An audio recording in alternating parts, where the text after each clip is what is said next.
Awesome. Thank you everyone for joining tonight to talk about managing social media accounts with Joanna Yates. Super excited to shed some light on this because if you look at my social media presence, it prompted this discussion for sure. So game plan for tonight, we're going to go through intros with everybody because there's definitely some folks that I haven't met, and then we'll talk through. Joanna's got the 5 S's of social media and a couple of other points to go over, and then we'll have a ton of time for questions. But of course, if you do have questions throughout the session, feel free to raise a hand or drop it in the chat. Either option is really good. I'll keep an eye on the chat as well. But for those of you who don't know me, I am Travis Brown. I'm an instructor trainer for the BICP. And I've been running these talks with Travis since June, and it's just opportunities for mountain bike instructors to connect, share ideas, and share strategies for getting better at teaching mountain biking. And Joanna, I met last February at our IT conference in Las Vegas, and we both have some roots back in West Virginia. But I was just when we met, I was just blown away by her authenticity, riding level, and just unrestrained passion for mountain biking. Super, super awesome. And she's had a huge impact on her participants, and we get to see those through all of her social media outlets. So yeah, very excited to have you on, Joanna. And Joanna, do you mind telling us a little bit more about your riding and your coaching? Yes, thank you, Travis. I am stoked to be here. Thank you for having me on Talks with Travis. I was super excited to jump in on the last one with Kelly, so that was really fun. So I'm in Sedona, Arizona. For those of you that don't know me, I live and work here full time. I coach for, right now, trail lovers in Sedona, and I manage their clinics and coaching programs here in Sedona. I also work at Thunder Mountain Bikes in Sedona, which is a bike shop just down the road from me. And I also manage coaching online. So I have a lot of online programs that I run for clients, even after lessons. And so social media to me is a tool to, get my name out there and connect with people that maybe I wouldn't have been able to connect with before. So I'm really excited to talk about this. A couple more things about me is that I was born and raised in West Virginia. So full-blooded West Virginia girl here. So I say y'all a lot. My dad was a coal miner, so I am authentic, true and true. And I moved to Sedona 5 years ago. And one of the biggest reasons that I moved to Sedona, Arizona was to ride my bike full time. So those of you that are complaining about the snow right now, I did that for a while, and I just decided that I wanted to move somewhere warmer. And so that's how I decided on Sedona. And because it's a world-class mountain bike location. So that was a big draw for my husband and I to move here. And I love BICP. You guys are here. I'm sure that even if you're not an instructor for BICP, it is such a great family to be a part of. And I respect all of the coaches in BICP and just love being a part of this program because they come from such a growth mindset. And that's something that I'm extremely passionate about. And so I'm just stoked to be here with all of you. Travis, again, thank you for having me. And yeah, stoked. Excellent. Thank you so much, Joanna. I'm sure, through this conversation, everyone's going to get to know you a little bit better by the end of the night. And so I'd love to hear from everybody else too. So yeah, let's hear a name, and I'll kind of call you out by name initially. Name. Okay, let's see. Name, riding experience, and location and coaching. Some info about that sort of stuff. And Lisa, why don't you start us off? Yeah, great. Nice to see you all. I'm Lisa Martins. I work also as an instructor trainer for BICP, located in Minneapolis, Minnesota, and also run a mountain bike skills instruction company, fortunately with Lee, who's also on the call. So we run Stoke MTB out of this region. Awesome. Thank you, Lisa. And yeah, your guys' social media is looking pretty dang good from what I can tell. It's always fun to see your guys' stuff pop up. All the beer gardens and trails, and it's oh, that's at Lebanon Hills. Oh, that's the skinny from Murphy Hanrahan. I love that. Yeah, awesome. Thanks. Awesome. Thanks, Lisa. Well, let's go to Lee then. All right, figure out this mute thing. Yeah, well, yeah, my name is Lee Kramarchik, and yeah, here with you all. Yeah, also in Minneapolis, and yeah, like Lisa said, we launched Stoke just this past season, so this is a newer endeavor for both of us, and yeah, we've had yeah, just a lot of fun, and certainly, yeah, I'm just excited to hear from Joanna on all the social media tips and tricks we can get, because yeah, I've been a follower of you for a while and appreciate all your content. So Yes, stoked.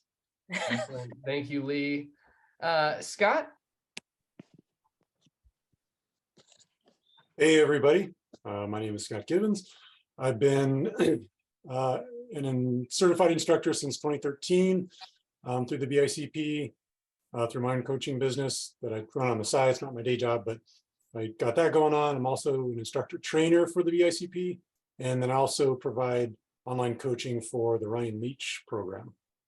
Oh, Scott, I was going through some of Ryan Leach's videos and I wasn't sure that you did that. And then I saw one of your quotes and I was like, oh my goodness, Scott. I was very happy. Yeah, I like being plugged into as many of those avenues as possible. It's really cool to get all these different perspectives, for sure. Awesome. Awesome. Thank you, Scott. Connor. Hi, everyone. Also excited to be on here. My name is Connor Sturgeon. I am pretty newly certified as a level 2 instructor, and I also just got my level 1 over the summer. And I live in Bloomington, Indiana, so we're right down the road from Nashville, Indiana, and I coach and stuff through Brown County Bikes. Yeah, and I got to teach Connor's both level 1 and 2, and he absolutely crushed it. I wouldn't be surprised if he beats me to level 3 as well.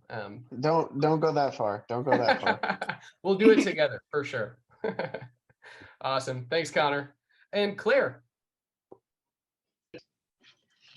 Thanks. My name's Claire. I am an instructor, but I've only just heard of the BICP because in Australia we use the PMBI certification from Canada, and I think they're in the UK as well. So I have done my PMBIA level 1, and I've also, the other training in Australia is Oz Cycling. So I'm a development coach for Oz Cycling.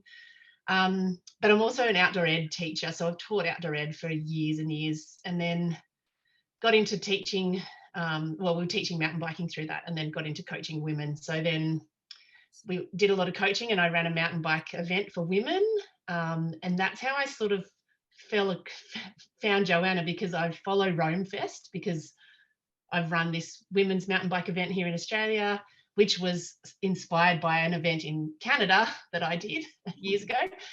Anyway, I've had 3 kids and I'm just getting back into it. So I've just started my own business coaching, and I've got so many bookings and stuff. I've done heaps of clinics, which is awesome, but my social media is terrible. And I look at Joanna's and I'm like, it's so good. I love that. I would love to, be able to do stuff like that. So thanks so much for having me. It's awesome to be here. Yeah, definitely, Claire. What other categories did you speak or teach in for other outdoor rec stuff?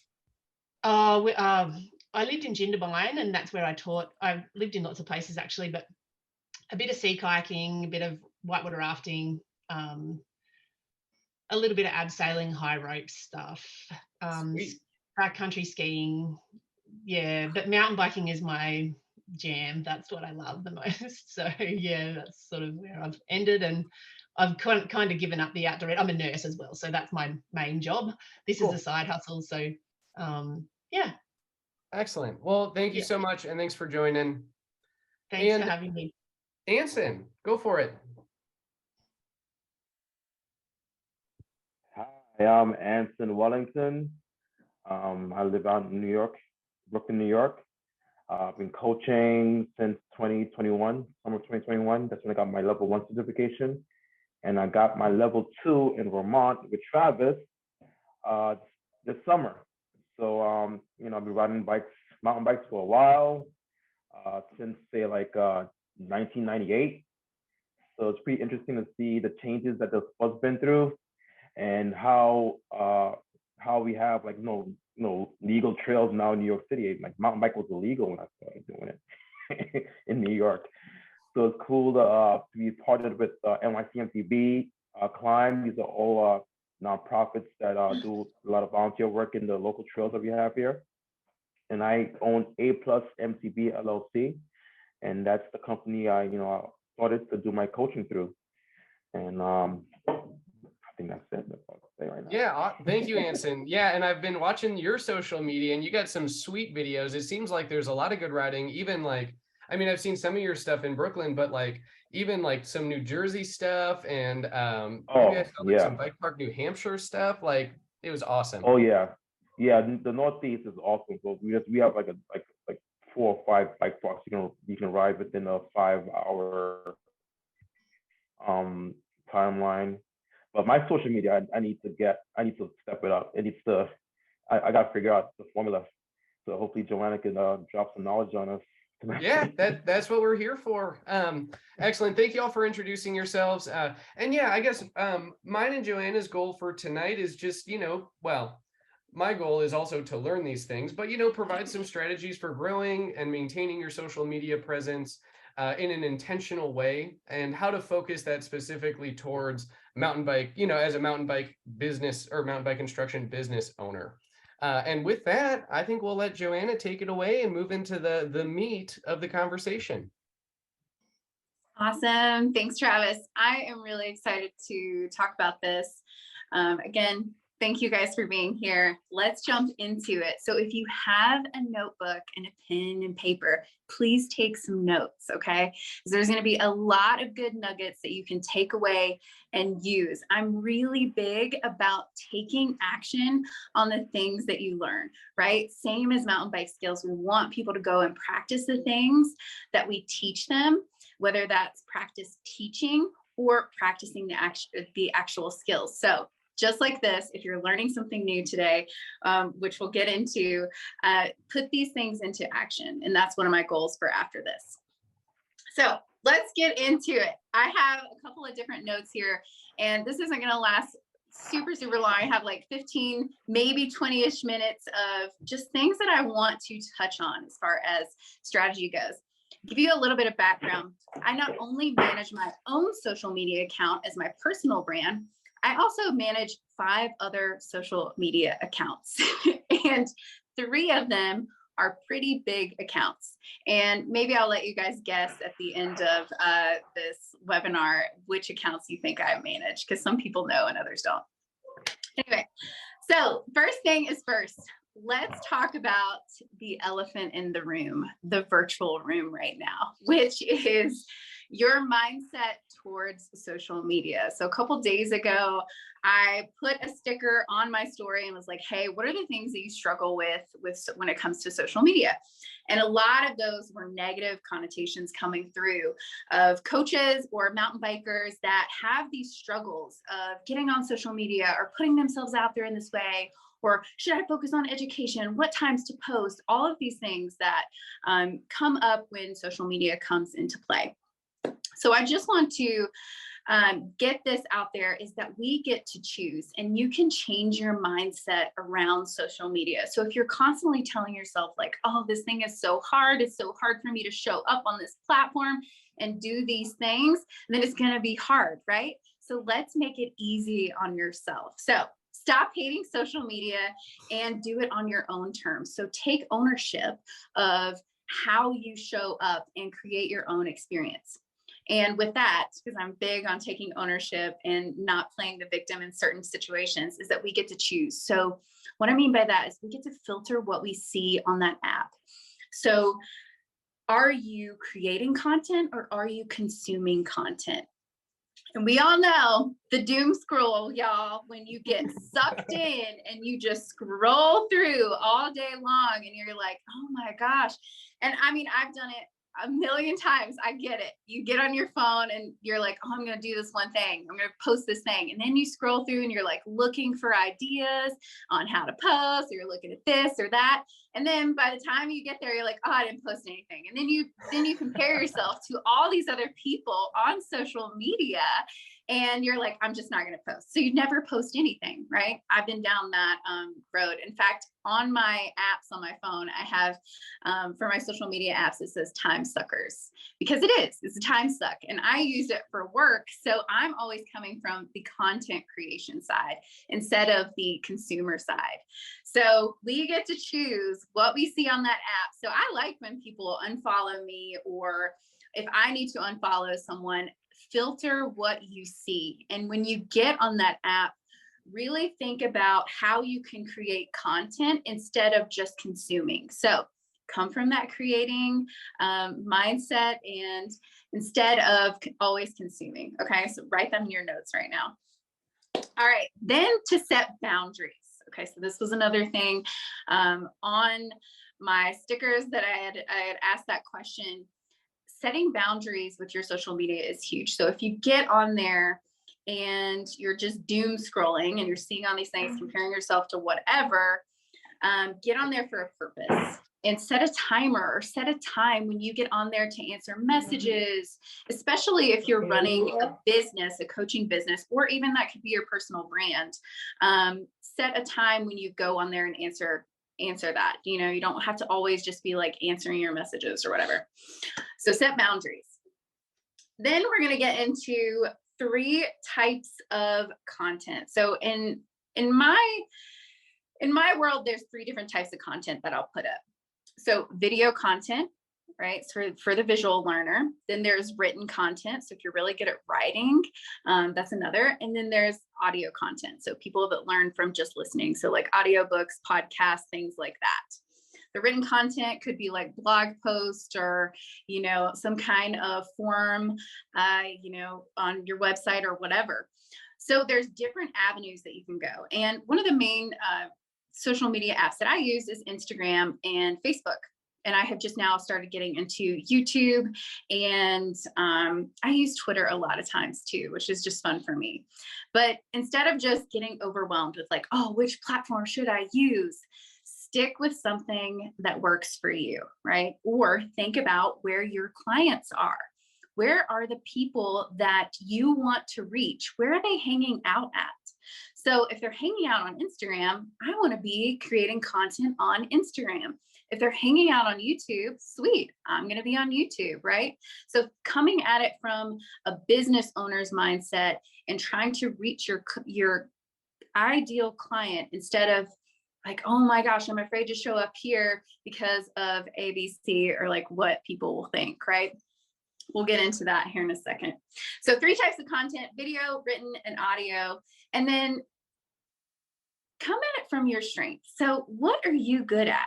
So think of those 3 types of content and what are you really good at? Because if you're not really good at like getting on video and face-to-face like we are right now, then maybe video is not your thing. And that's totally cool because it's not for a lot of people. Or, you know, think about your strength in the written world or the audio. So find your strength and start putting out content in that way. And then just remember, when you are thinking about these things, that there are a million ways to arrive at success, y'all. So there's not one set of rules or anything that we need to follow. I think there's so many times when, because I used to be in this headspace of when you're like, oh my God, I have to do X, Y, and Z. I have to post every day at this time or this thing, or you feel like you're going to be irrelevant. That's not true. Get rid of the rules and make your own rules, okay? So I want to introduce 3 other things here, which goes back to the content, is to think about entertaining content, or, you know, entertaining people with your content, inspiring. I do a lot of inspiring content, or educating people with your content as well. Okay. So you can kind of think of those 3 things when you're starting to create content. And as coaches, we really want to educate people, right? So let's start to talk about. Joanna, could you say those 3 again? I couldn't type fast enough. Yeah, no, go ahead. I'll say it one more time. Thank you. So entertaining, entertaining people, right? So these are like examples of these are like my friend Jess the Maker, who's in Bentonville. She does a lot of entertaining content. It's hilarious. It's super fun to watch. You just get hooked on her content because she's always putting out something funny, right? And then inspiring content, that would be something like my content, inspiring people to take action or do the thing or shift a mindset. Or educating. I think Roxy is really good at educating people because she does like 3 steps to this, 5 steps to this. That's a really great way. And I also think, Lisa, you do a really good job of educating as well with your content on social media, which I think is awesome. So entertain, inspire, and educate. Okay. And then the 3 types of content before that was like the video content, written, and audio. So find what works for you. Okay. All right, so now we're going, any questions on that so far? Travis, we good? Oh, can you hear me? Mm-hmm. Okay, Okay. cool. I usually don't mute myself, so that was I'm adjusting. So I don't think I have any questions on that yet. We'll get Okay, there. cool. Yep. When we are in this space of using social media to market our services as a mountain bike coach, we are really in the trust business. Okay. So people buy from others that they know, like, and trust. This is how I get a ton of clients that seek out me personally to come to Sedona and work with me because they have seen my content and they relate with it in some way. I'd say about 2 years ago now, I started to rethink how I showed up online. And one of the biggest ways for me to do that was to think about the rider that I used to be. So the beginner Joanna, the Joanna that struggled with showing up on group rides because it was just, men and I was the only woman there. The Joanna who fell on her mountain bike all the time when she first started and didn't know anything, right? All these different scenarios that when I was a beginner were super important to me. So I started talking to that person because I became the person that she needed. So I started telling my story and trying to find a way to relate with people in that way. So now we're kind of getting into our 5 S's of social media. And the reason why I told you that is because stories is one of them. So if you have your pen out right now, so there's 5 of them. The first S is solutions. And this is a framework that you can use when coming up with your content, especially as a mountain bike coach or even as a business. So the first one is solutions. And so what transformation are you really good at? And when I say that, to think of the coach that you are or the business that you are developing, what transformation are you really good at? Do you get people from point A to point B really, really fast? What kind of program do you use in that way?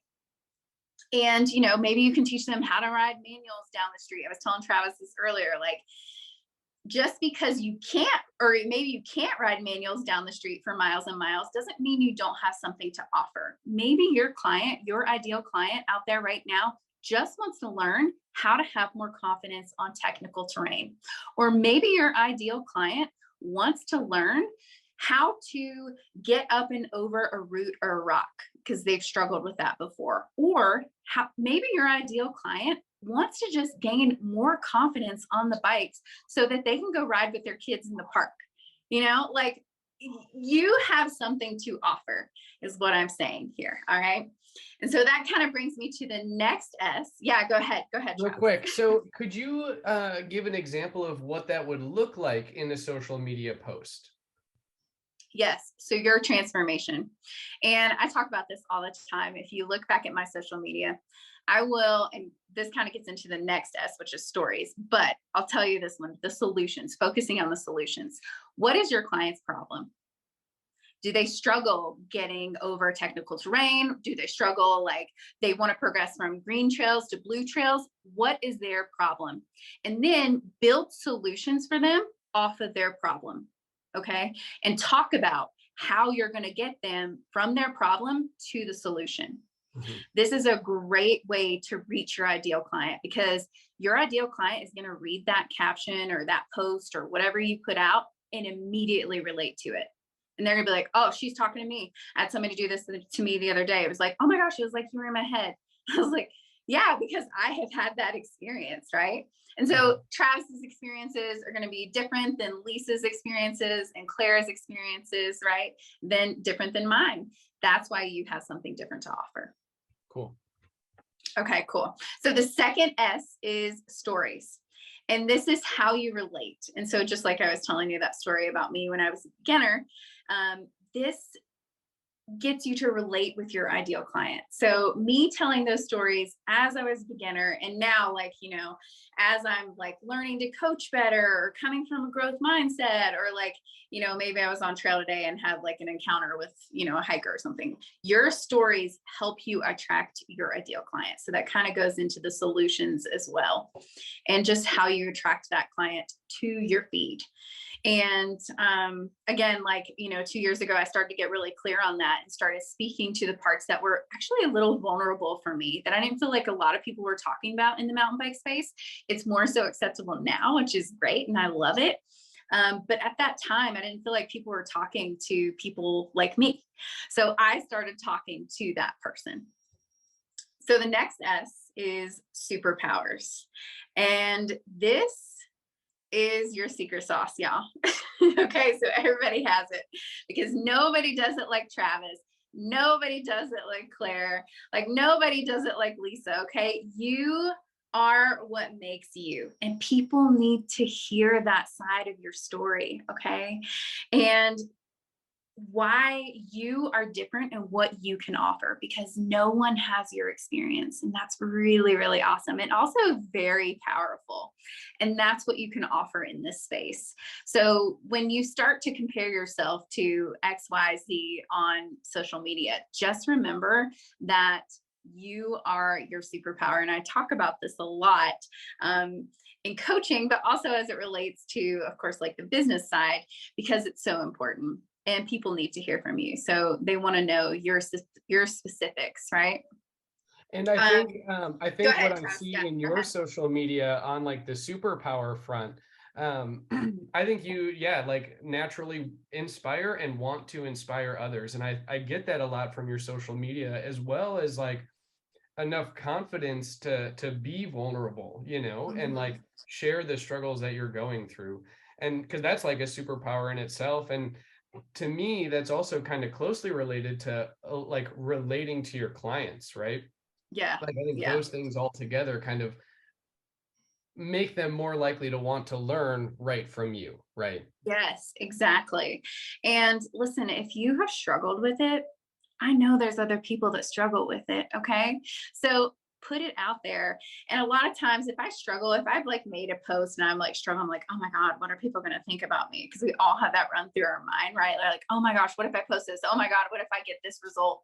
That's when I know I definitely need to post that. Because I guarantee you somebody else is thinking the exact same thing. So go ahead and post it, right? All right, so now into our fourth type of the S here is systems. And this comes down to, what do you coach? And so if you're a business owner, or even if you're just building your brand as a mountain bike coach and you want to get more clients for the company that you're working for, you can think about, you know, what are you really good at? So an example of this is like Ladies All Ride. Lindsay, she teaches women's clinics. She has her niche of clients. It's female. That's all that she does, right? She does women's clinics. There is a lot of people who just do kids clinics. That's cool too, right? What are your, you know, system? Like, do you have a framework? Do you have a certain like, you know, venue that you offer, or a coaching thing that you offer, a clinic that you offer on the weekend? So that could also put it in that category, and talk about those things. Because here, before I worked for Trail Lovers, I worked for the Academy, and I helped them develop a lot of programs that were like trail spotlights here in Sedona. And that was specific trails that we would go coach you on, and you would learn different lines. Or another one was like, you know, just a cornering clinic. Certain things like this, what is going to separate you apart, and then talk about your system and how it relates to the client, right? How it's going to help them. And on that kind of, promoting clinics and stuff, how far in advance do you typically start to promote your, upcoming clinics? Is it like a month, couple weeks? What do you normally do? Yeah, that's a great question. So if I am selling a certain product or clinic or something like that, I will definitely start like at least a month in advance. And maybe that's like trickling little post in. And then when it's time to sell. Talk about it all the time. You need to be talking about it all the time, because guess what? If you're not talking about it, nobody else is going to talk about it for you. So word of mouth is great, but also being on your stories, talking about your products and letting people know that it's happening. A lot of times we'll think like, oh, nobody's out there listening, or, like nobody's out there hearing. Most of the time people buy things or sign up for things like last minute. So always be talking about your services and what you provide, because here's the kicker too, is that you're always selling something. Whether you know it or not, you're always selling something. You're always selling a mindset or a perspective on something. So why not talk about the things that you offer, right? Okay, are we on? We're on to the next S. It's the last one. It's the 5th S. So if you guys are taking notes, this is the 5th one, and it's services. And it kind of goes into what I was just saying. And so not to not be afraid to talk about your services as a coach. People want to buy from you, y'all. They want to know how they can work with you. Okay, so tell them and be stoked about it, because you're offering something that can help change their riding or their mindset or a shift in their progression through mountain biking. So talk about it and do not be afraid to sell your services, because like I said, if you don't talk about it, and if you're not stoked about your products and your offerings, then who else is going to be stoked about it? Okay, so I feel like I do a pretty good job about this, because I'm always stoked about the things that I'm putting out there, because typically like I write them up and I'm like, okay, cool. We got a lesson plan. Okay, sweet. Let's go do this thing. And I'm stoked to offer that next thing to help the client. Right. So, Travis, do you have any questions on the 5 S's so far? Let's see. So I've got a couple. Well, so you mentioned, like promote as that like clinic gets closer. Is that like multiple posts a day, or like the week leading up to every day mention something like that? And I know you mentioned like, do what works for you, but how would you handle that? Like the week leading up to a program? Okay, for instance, for me, the week leading up to a program, if I'm really trying to sell, like maybe I have like 5 spots less to sell, I'm posting 3 times a day, and I'm on my story talking about it all the time. Example for this was my online course that I just finished up in October, and it was the 31-day challenge. And so I was just talking about it all the time, posting constantly about it, because I want to be at the top of mind for people. And that kind of brings me into this idea to do the thing and to get consistent with your content. Okay, so write this down. We're going to talk about TOMA, and TOMA. And this stands for top of mind awareness, and getting yourself out there and talking about your services so that you are on your client's mind all the time, so that your story pops up or your post pops up when they see it, right? Or when they open their social app, you're right there. But let's get real. What can you commit to? So maybe getting consistent with your social media means that you need to set a schedule for yourself to be like, okay, I'm posting 3 times a week. Cool. That's great. Maybe it's twice a week. Maybe it's twice a month. I had a client that I worked with, and she was like, I can only handle like twice a month. And I was like, cool, girl, do your thing. Like wherever you feel comfortable showing up. Right. But to set a plan for what you're posting. I always challenge clients that I work with to post 3 times a week and 10 times on their story, like each day. So maybe that is, and it doesn't have to be anything complicated, y'all. Maybe that is like, literally like what you ate for breakfast, maybe a bike ride, maybe a picture of like whatever, because you're building that connection with clients, right? So you're building relationships. And this is not just in social media, this is in real life. Remember that there are real live people on the other side of that screen. Okay. And we are going to connect with them. And so, Travis, I just want to open up. Did you have any questions on that? On the top I of do. mind Yeah, over here? I do. So like there's a lot of strategy built into this. Do you have like a spreadsheet with like your scheduled posts and like what you're planning to do? Yes, I do personally, because that's what works for me. And so I'll look at mine from like month to month, especially if I have a clinic or if I have a program that's coming out, or if I just opened up for like one-on-one clients to work with me or something like that. I will strategically be like, okay, cool. This is what I'm going to post for this. Let people know what I'm offering here. You know, the registration's open here that they can sign up, and I'll plan it out like that. And then again, like when it's time to sell your product or service or whatever, say you have a weekend clinic coming up, get on there and talk about it nonstop, right? Get stoked about it, because other people will get stoked about it, right? We have to be talking about the thing that we want to sell. And it's not like, I think that sometimes selling comes off as like this icky thing, like, oh my God, I don't want to sell. Well, focus on the solution. Focus on what they're going to get.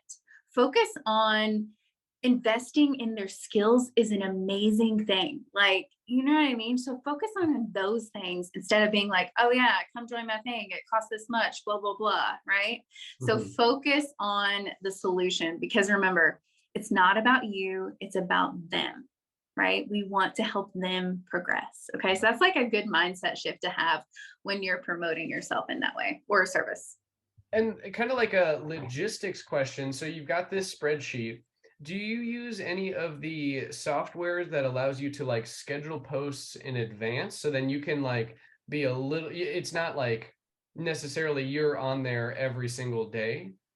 Have you used Yeah, sort of which is stuff? great, because this works really good for a lot of people. And so, like I said before, I manage a bunch of different social media accounts. And so what I do is batch my time. And a lot of people will talk about this, but especially once you get in the social media world, is batching your time. So I'll sit down for like 2 hours on a Monday, and I will go through and I'll be like, okay, what do I have coming up? All right, sweet. If I'm selling a clinic, a lesson, whatever, I'm going to start talking about that thing, or have it on a schedule to talk about, like, you know, hey, this is when registration opens up or whatever. And I will schedule those posts out. Maybe it's 3 posts a week to talk about that certain thing, right? And I will just go through and I'll look at my month and I'll add those in on my calendar so they're already done. So if you're one of those people that you don't want to get your phone out every single day and post, because that seems like a lot, then schedule it.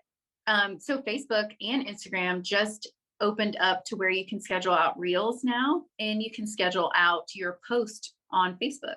So it's really easy, and you can schedule out the date and the time to when it posts, and they have suggested best times to post if you want to do that.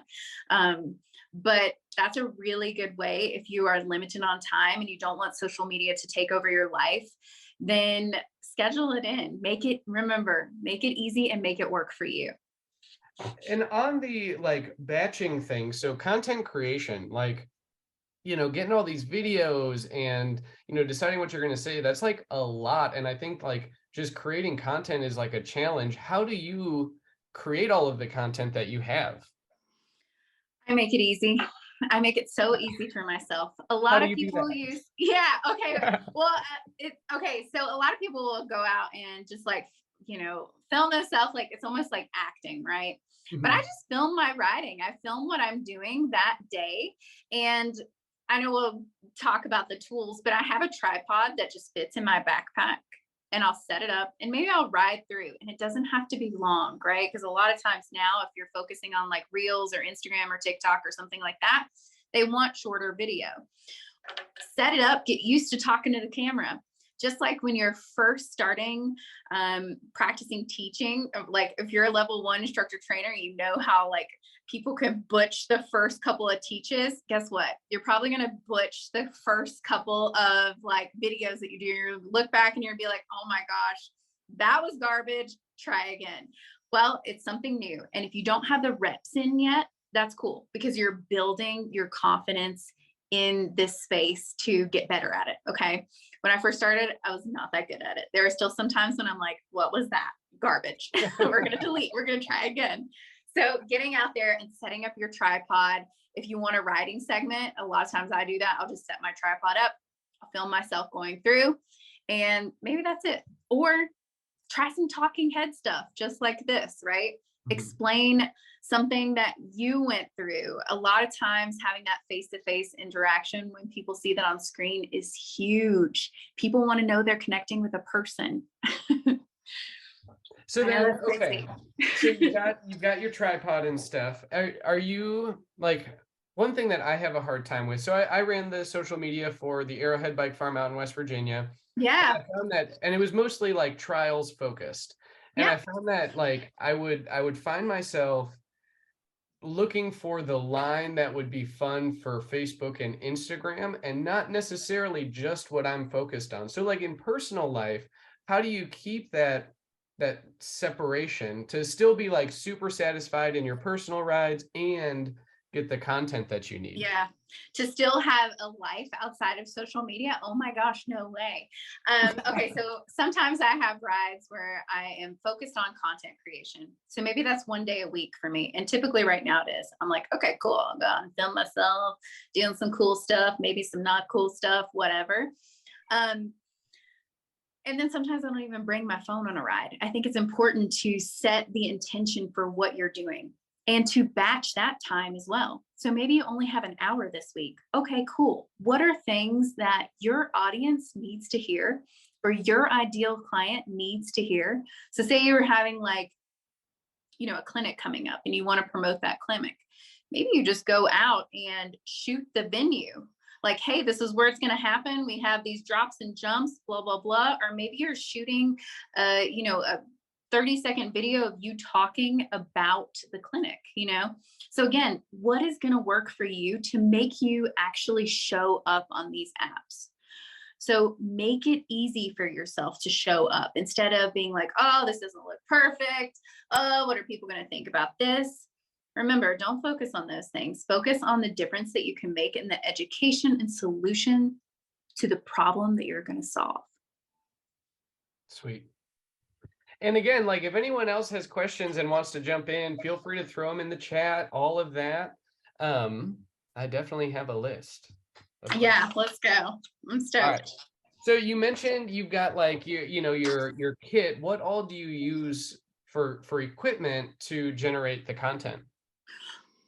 So as far as actual equipment, I have that smaller tripod that I put in my pack. Typically I have it with me. It's really easy, but you know what, before I had that tripod, you know what I used? Rocks and sticks to put my phone up on. And then right now, I have one of those ring lights around my face because you can see that the light is really good on my face. I do a lot of coaching online and face-to-face interaction. So this is a really nice setup to have. You can get it on Amazon. It's like $30. And it's a nice ring light. So if you do stuff inside, like talking head videos, like we are right now, that's nice to have for lighting. But another hack for lighting is just to use the window during the day, because that's usually really good natural light on your face if you're going to talk. So the tripod is one of them. I have a GoPro and I use it for some things, but not a ton. It's not like one of those things where you need to just go invest. I always say, like, again, make it easy and simple on yourself. Use your phone because it's always going to be with you, right? So use your phone. And that's typically where people are. They're on Instagram, they're on Facebook, sometimes on, TikTok, depending on who you're talking to. But the tripod is a big one as well. As far as software goes that I use to edit videos or things that help me, I want you guys to write these down. So how I plan my content is a lot of times I'll come up with ideas and I'm like, oh man, that would make a really good reel, or that I could, talk about this thing. Immediately when you think about that, I want you to put it in your notes app on your phone or make a note. Put it down right then so you don't forget it. And even better, go ahead and make that content or talk about the thing or make a post about it. because later you may not be feeling that post and be like, oh, that's just not relating to me right now. So go ahead and typically it's really good to just like post it, especially if you're on Instagram, or to maybe post a story about the thing that you were thinking about, you know. But if not, make a list so that you can make that content later. Or if you think of like a riding video that you're super stoked about, okay, put that in your notes app. So Trello is a boards app that I use. And when I say boards, what I mean is it helps me keep my content in order. And so if you go and you make a Trello account, and it's free, you can make the free one. And I think they give you up to 10 boards. And what that is, so for instance, I have one right now, coaching content. And in that board, I'll have all kinds of different topics that I wrote down that I want to talk about for the mountain bike coach, right? And so one of them is social media. Another one is coaching strategies. Another one could be, different frameworks or something like that. So it's like a long running list. The cool thing about Trello is that, so say for like Stoke MTB, for Lisa, she can share that, and you can get a board and share ideas off of team members, which is really cool. So Trello is a really good resource to have for ideas that you can write down. For video editing, I use a software called CapCut. And y'all, this is a game changer, okay? Especially because everything is going to short form video now. So CapCut is an app that you can download on your phone. And it will help you go ahead and create a video, and you can put it on different social apps. So say you create one video and you snip, I mean, it's way better than iMovie, anything that I've found, which is really awesome. And this is for like Reels, TikTok, or even like YouTube shorts to put on there. So CapCut is one that you should download, and you can add music, all kinds of different stuff on there. Again, just kind of get in there and play around. Remember, everything is hard before it is easy. So if it's a learning curve for you, just get in there and learn how to do it, okay? It's not like I just woke up one day and was like amazing at this. I've had to do a lot of trial and error and learning as well. Let me see, what other resource can I give you? So CapCut, Trello is great for just keeping down ideas. And I have used iMovie before for YouTube, or like YouTube stuff, or like GoPro footage, but a lot of times that's just like super time consuming. And unless you're doing a video that's, longer than 3 minutes, I would rather just do it on my phone or something like that. Anything else for software? Any other questions that you had? I don't have any more on software for sure. So you've got a ton of different types of content, right? What do you find people engage with the most? Is it the ones where you're like asking questions to them, or is it just, like sick videos of your riding? Like, what do you find people interact with the most? The struggles. Ah, the okay. problems, because again, if you have struggled with it as a coach, a rider, instructor, just as a human being on this planet, I guarantee that someone else has as well. And so one time I talked about the struggle of, this was early on, this was like one of my first posts, is like really coming into my authentic voice, if you will. And it was the struggle of just like being the only female in these bigger group rides of just riding with men. And it was something that I was just like, where are all the girls? Where are all the ladies? Right? Like, where are they at? And I was like, come on. And so I was just like speaking to that. And that one, I remember that one blew up. There were so many ladies that were like, oh, I struggle with this too. I sometimes don't even want to show up to the rides because I feel like I'm going to be the only female there. And so I switched the perspective on that. And I was like, instead of thinking that you're the only female there, how can we bring power to that situation and be like, I'm the only female here that's showing up in a big way, and I can help other people do the same. Okay, cool, let's go, right? So always shifting that perspective and helping them see a different way that they can make an impact.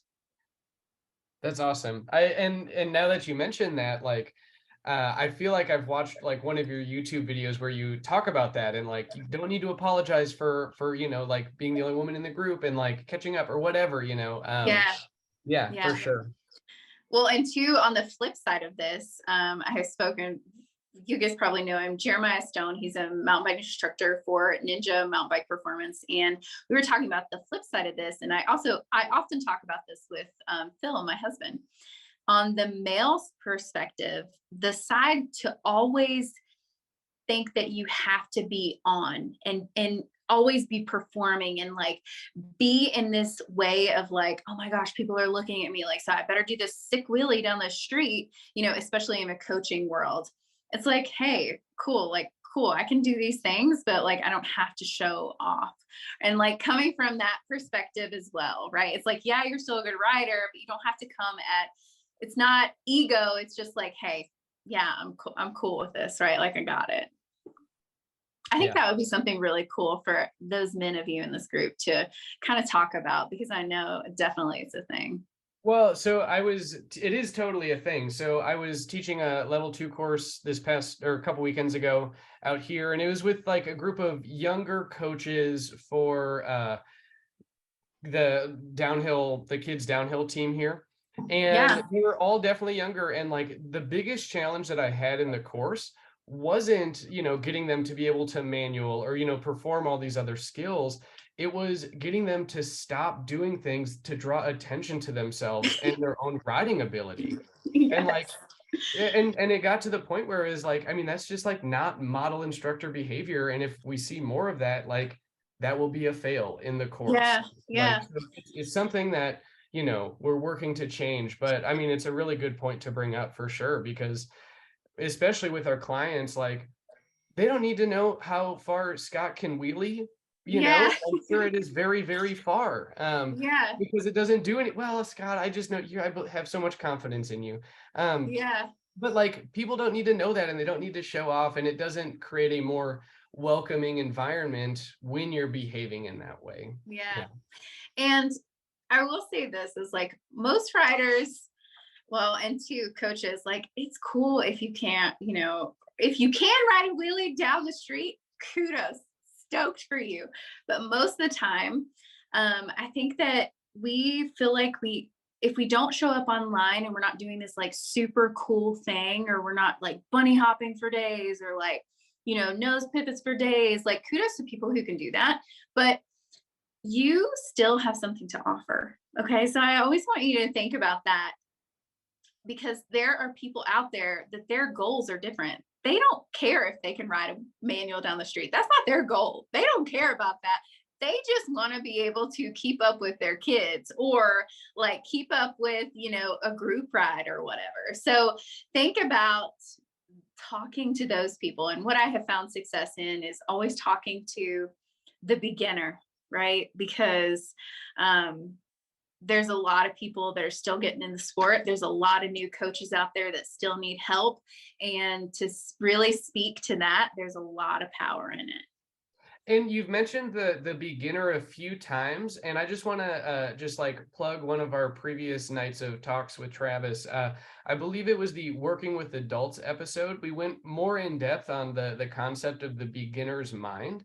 So if you want to learn more about that and how you can connect with those beginner riders better, definitely listen to that episode. That was a super good one for going in deep with the beginner's mind and connecting to that. I just wanted to throw that out there, Joanna. Yeah, I love that. I think that's great. Sweet. Let's get into some more questions. What else you got for me, Travis? Yeah. How about y'all? What questions did you guys have coming into it? I know that there's, I got a few more on the list, but you know, let's see where you guys are at, because this is about everybody here, right? So I want to make sure that you guys are getting everything you want out of it too. Yeah, I've got a couple questions, Joanna. So about 5 years ago, I think I completely jumped in with both feet into social media. I was really into learning all about it and learning about Facebook and Instagram and how they interacted with each other. Actually, at that time, I don't think they were owned by Facebook. But I went to a bunch of like free meetup seminars to get, you know, this kind of stuff. And what I struggled with was I would learn all these tools and techniques and sort of tips and tricks, and then the algorithm would change. And then everything that I'd learned was no longer relevant. So then I'd kind of play catch up a little bit. And so after a while, that got kind of disappointing and exhausting, where I felt like I was always having to feel like oh, I got to post this way. I have to do the hashtag this way. I got to put it here instead of there, all that kind of stuff. Do you get caught up with that kind of stuff, or do you just sort of ignore it and just post what you want to post and let the chips fall where they may? I'm curious of your thoughts on that. I love this question because it is such a good one, Scott. I'm stoked that you asked it.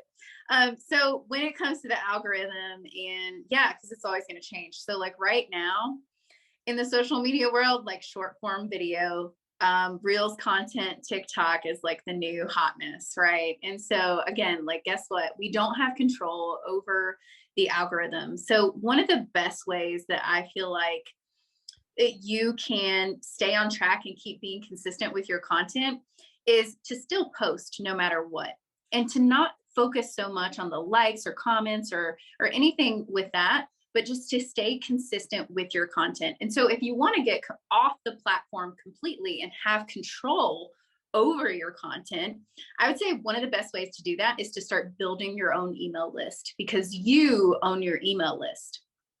And you can have control over the content that goes out. And it doesn't matter if the algorithm changed, because we don't own Instagram. We don't own, our platforms on Facebook or TikTok or whatever. So thinking about what can you control? You can still control how you show up, right?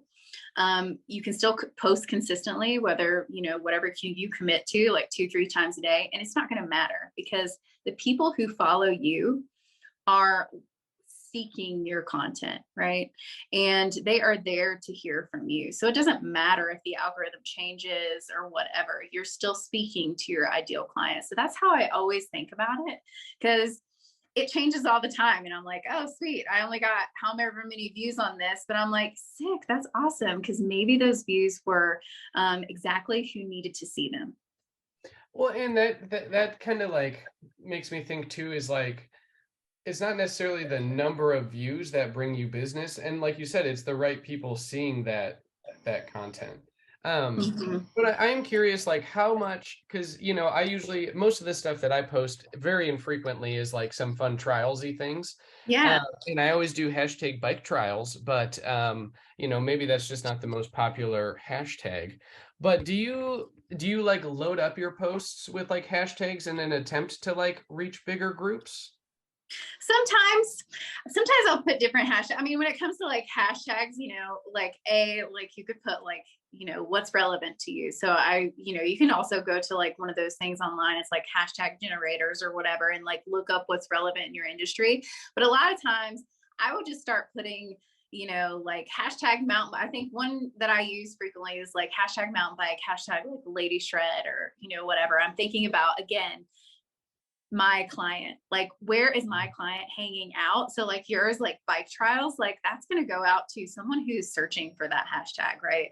And so thinking about it in those terms, instead of being like, oh my gosh, I'm going to reach everyone, okay, how can you narrow it down to reach the people that are gonna buy your services later, or that people that you really want to talk to or speak to? So, and two, I think that like now on social media, like hashtags are not really a big thing anymore. I still use them sometimes, but like a lot of times it's just like, the algorithm changes. So again, just keep putting your content out there, right? The people who need to see it are going to see it. So stay consistent with it. Okay. Awesome. Well, Scott had asked something that led me to a question, but I lost it. It'll come back to me. Any other questions? What else do you guys think? Oh, and just want to say, hey, Heather, I saw you jump in. Just wanted to say hey and welcome. Excellent. I did have one more. Some of the questions I wrote down, you guys kind of are addressed, or they sort of fall into the algorithm, but this one's sort of related.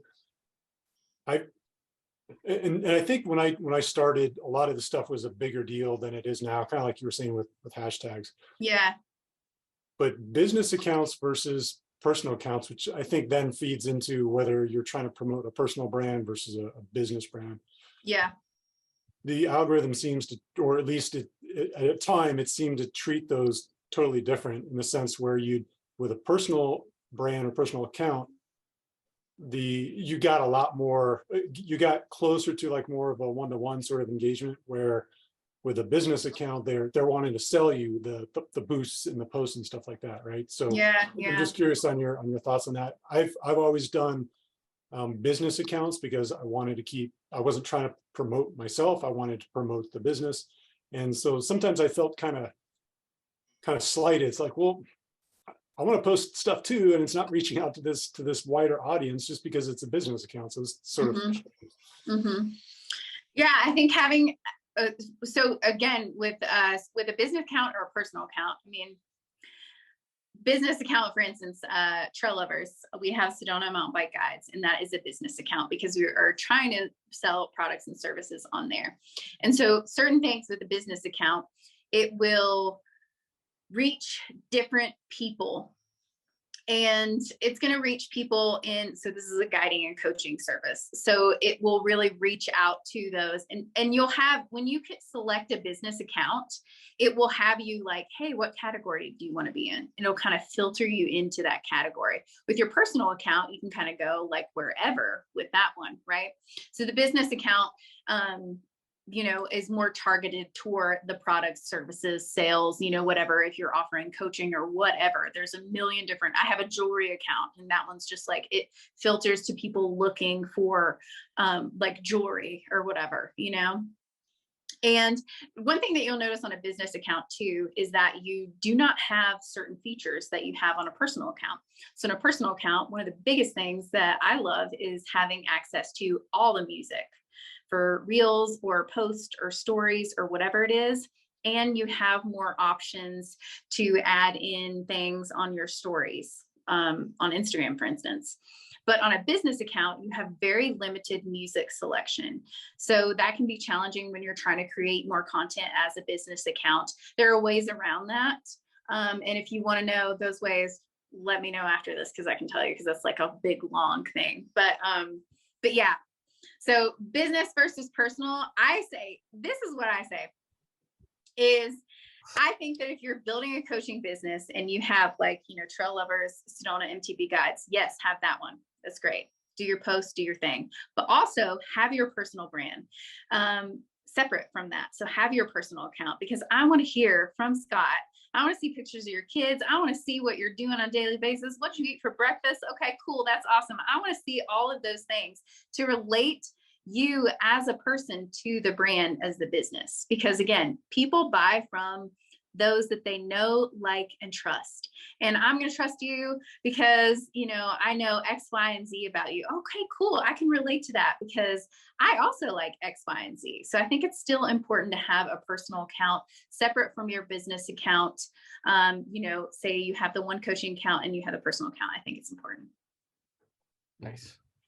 And so we're a little over time right now, and we should maybe start wrapping it up in the next couple minutes. I do have another question. And does anyone else have any other questions? Cool. So, well, Scott brought it up, the paid promotions. Have you found those to be effective? Have you taken advantage of those? And if so, how much would you invest into paid promotions? And I don't know if that's a thing in Instagram. This is where I'm at social media level wise, but I know it's a thing in Facebook. Yeah. So Instagram and Facebook are connected. So one of the ways that if you were going to do a promotional post or a boosted post is that you would do that through the meta, the metaverse, the meta, and through Facebook, right? So if you have a business account, this is one of the perks of having a business account linked through Instagram and Facebook. So say that's for Trail Lovers, and I wanted to boost a post about my upcoming clinic. I just recently did this, and they will have you select certain categories like, hey, who do you want this post to reach out to? How far and wide do you want it to go? And you can select a range, like how much you want to spend per day on it. So it'll filter it out to different people, like say like $3 a day is what you're wanting to spend, and you want to do that for 5 days. Okay, cool. That's a sweet budget to start with. Go for that. Usually I spend up to like $50 And they'll promote that for like 5 days straight. And it does get you a lot of views. And it does, especially if you're promoting something and you want it to sell out and you want it to reach new people in the area, this is a great way to do that. Again, it's not something that you have to do, but it could be great for your engagement later. And then you'll also see, if you're in the Facebook business, that they'll have different links and stuff that you can put on there, so people can immediately click on that and it'll take you to their website.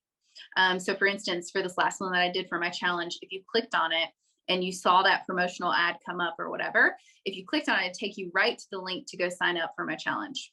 And it was right there. Again, like making it direct and easy for people to sign up. Mm-hmm.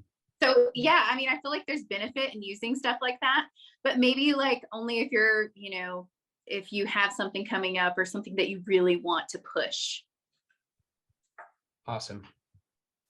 Well, thank you, Joanna. And again, like any other questions, and if things do pop up as you're like reading through notes, like, feel free to send me an email or reach out to Joanna. I'm not going to be able to answer any social media questions. I'm happy to like send that over to Joanna as well. Yeah. Yeah. I mean, totally reach out to me. Let me know. I'm here to help you. Like, I only want to help you like grow your brand, your business, like get out there. And because listen, especially in BICP, you guys know I love you and I want you to do big things because we are the best at what we do and people need to know that. Totally. And Joanna, like when we were talking, getting ready for this talk, you mentioned that there's a lot of other learning opportunities from you about social media. Can you tell us a little bit more about that? Yeah. So I coach online as well. And yeah, that's mountain bike coaching, but I also teach a mountain bike business school. And these are coaching strategies and getting yourself and your online presence. So this is like the icing on the cake. This goes way more in depth of things that you can do and tactics and, what time you should post, what you should do if you're selling a product or service or whatever, how to grow your following, how to grow your account. And if you're interested in that, just let me know. Like, it's a lot of information. And that's why it's like 4 weeks of like, hey, let's just do this thing. It's small actionable steps that you can get into. But if you're interested in that, please let me know because I'd love to have you in it. Awesome. Well, so yeah, I think that I'm looking at my list of notes right now and it is almost as long as the entire outline. Yeah, I'm looking at these too. Yeah, lots of info. So yeah, I appreciate it so much. And thank you everybody for coming. And we will post this on our Talks with Travis page on icp.bike. If you guys do need to like jump back in and kind of review, some of the stuff that was said, we'll try to get that up in the next couple of weeks here. And just for the next Talks with Travis, so we're slowing them down for the winter season, but the next one is going to be on December 7th. And the focus is, well, I know some of y'all are down in Arizona and stuff, but for those areas that it's not nice and sunny in the winter, skills to work on in your garage. And so it's going to be, I've made up some keywords for some fun trialsy focused skills that are going to help add, some entertainment, some challenge, and then good, just like skills to work on in a very small confined space. So yeah, be ready for that. We'll work through some of those super fun, slow speed, small area skills. But thank you so much, Joanna. Very, very excited that you were able to come on tonight. And yeah, I'm looking forward to riding with you in January. Yeah, me too. Stoked. Thanks for showing up, y'all. Yeah. Thanks, Joanna. Thanks, Joanna. Thanks, Travis. Thank you very much. Thank you. Have a good night, everybody. Thank you. Good night. Bye.